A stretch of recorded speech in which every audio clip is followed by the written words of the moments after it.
300 years ago, a cataclysm broke the planet Kryn. The gods stopped answering their faithful and gifting clerics with divine spells. They seemingly left their people in their time of greatest despair. Hail and welcome to Liam's Lyceum. I'm your host, Liam, aka Himvar. Today I'll be doing a spoiler-free review of Dragons of Autumn Twilight, Book 1 in the Dragonlance Chronicles by Margaret Weis and Tracy Hickman.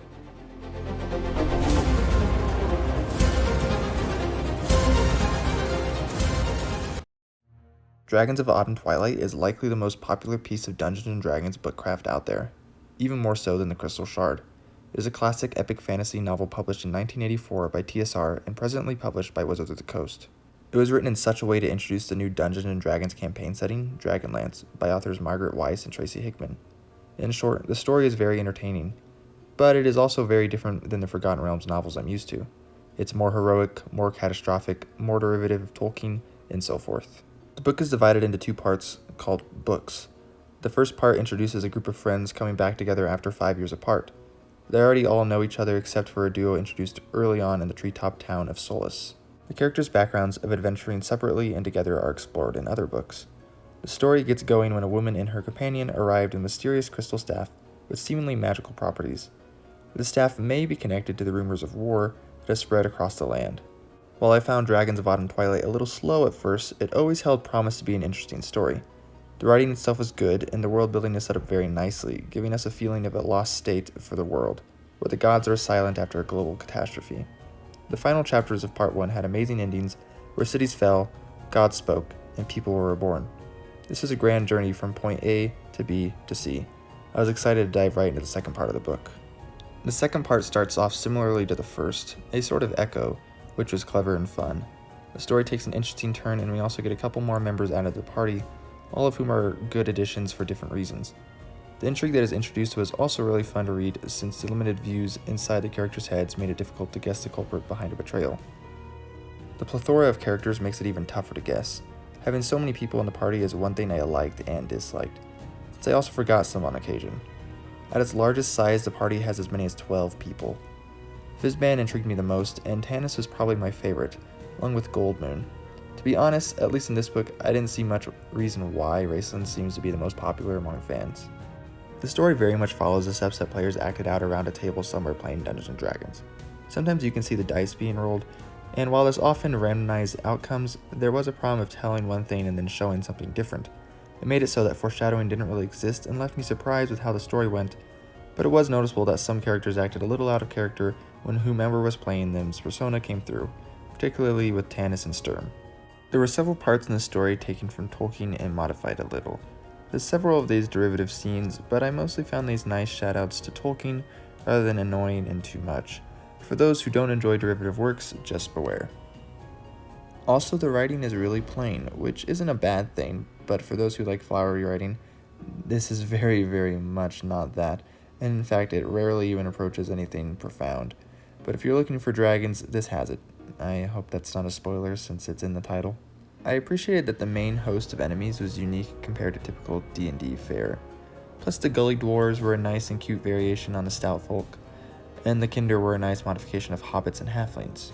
I also want to go over the main cast of characters, and since there are quite a few, I will keep the comments brief for each one. First off, we have Tannis Half-Elven, who is the leader of the party. He was raised by elves, and as his name implies, he is half-human, half-elven. He is also considered wise by the party, and you can also kind of consider him the main character of the group, since we spend most of the time in his head getting his thoughts. We also have Sturm Brightblade, who is an honorable knight of Solamnia, though he does break character a few times. We also have Tasselhoff Burfoot, who is the kinder of the group. He is commonly just referred to as Tass, and he is the comic relief. And honestly, as the story went on, I ended up liking him more and more. Then we have Riverwind and Goldmoon. So they both come from the same tribe, and these are the two that do not know anyone in the rest of the party at the beginning of the book. Riverwind is basically sworn to serve Goldmoon. He's also romantically interested in her. And Goldmoon is the chieftain's daughter, so she has other responsibilities and some other things that kind of fallen into her lap. Then we have the coddery old dwarf Flint Fireforge. He's been a longtime friend of Tannis, and he seems to do really well when he is together with Tass, so he's one of my favorite characters as well. We have the fan favorites Racelyn and Karamon, though Racelyn definitely seems to be more popular of the two. Racelyn is a magic user with some strange powers and is extremely weak as far as health goes, and Karamon's basically the opposite. He doesn't think very much, he's just the beef of the party, and he does the heavy lifting, and he does the heavy hitting when he's called upon. He's also very protective of his brother Racelyn. His last characters are really more important in the second part of the story. We have Tika, who is a waitress at an inn in Solus, and she is very young and a little naive, but she gets a little adventure of her own. Then there's the doddering old wizard, who I don't think we get enough of, and that is Fizban, of course.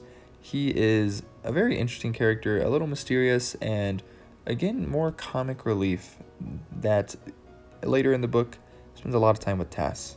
And lastly, we have the sister and brother duo, Lauranna and Gilthonis. Lauranna is one of Tannis's romantic interests, but the other one doesn't even show up in this book. She is the daughter of the Speaker of the Sun, who is the leader of the Qualinesti Elves. And even though her competition, so to speak, doesn't show up, it still kind of hangs over her relationship with Tannis, and it does create an interesting dynamic that comes to more fruition later in the series. While her brother Gilthonis is one of my least favorite characters, since he's mostly just there to be in conflict with Tannis. And that's just about all the characters, at least the important ones. After reading, I am more interested in Dragonlance as a setting than I have been before. I really find the history of the 300 years before and the events of the book fascinating, and those who know me know that I'm a sucker for such lore and history. I had many questions after finishing, yet to be answered. I do plan to finish the trilogy, and I will likely read some more Dragonlance novels, especially ones that are in series with Forgotten Realms novels. As of this recording, I have also read the second book, Dragons of Winternight, and I will be getting to the third book, Dragons of Spring Dawning, soon, and I will be reviewing both. I finally got around to reading this novel thanks to people like Rinfail, as well as Chad, Nico, and Andrew over in the Wizardly Duo Discord. This is one book I had for quite a while before finally picking it up and reading it, so I'm glad I finally have. But as far as this goes, that's basically the end of the video. Have you read any Dragonlance novels, and what are your favorites? I'll definitely take some suggestions. I actually even made a blog post about reading this book since it was my first experience with Dragonlance, and I will link that below for anyone who wants to read that. And until next time, this has been Liam with Liam's Lyceum, and I'll see you soon.